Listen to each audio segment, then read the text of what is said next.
வணக்கம். கோவணத்தோடு உணவில்லாமல் இறந்தவருக்கு படையலில் வந்தது ஏகப்பட்ட பண்டங்களும் பலகாரங்களும் வேட்டி சட்டைகளும். அடுத்தவர் வளர வழிவிடுபவரும் அடுத்தவர் வாழ வழி வகுப்பவரும் உலகத்தில் உயர்ந்தவர்கள்.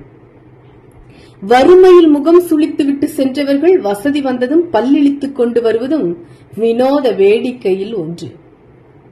அடகு கடையிலிருந்து மீட்கப்பட்ட நகை ஜாமீனில் வந்திருக்கிறதா அல்லது விடுதலை பெற்று வந்திருக்கிறதா என்பது நடுத்தர மக்களுக்கு நாட்டில் உயரும் விலைவாசியை பொறுத்தே முடிவு செய்யப்படுகிறது. 1 கிலோ தேனை பெறுவதற்காக தேனீக்கள் 4 மில்லியன் பூக்களை சந்திக்கிறது. அற்ப மனிதன் ஒரு தோல்விக்கே துவண்டு விடுகிறான்.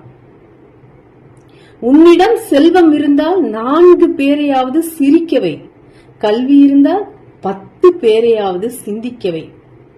வீடு கட்டுவதிலும் பிள்ளைகளை படிக்க வைத்து திருமணம் செய்து வைப்பதிலுமே பெரும்பாலான நடுத்தர மக்களின் வாழ்க்கை முடிந்து விடுகிறது.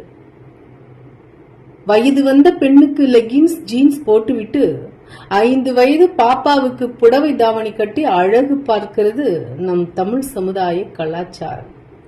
தன்வினை தன்னை சுடும் அன்று மனைவியிடம் வாங்கியதை இன்று மகளுக்கு கொடுக்கும் போது வரதட்சணை. பல பாவங்களுக்கு சில பரிகாரங்கள் போதுமெனில் பாதிக்கப்பட்டவர்களின் வேதனைகளுக்கு என்ன பதில் இறைவா? நன்றி.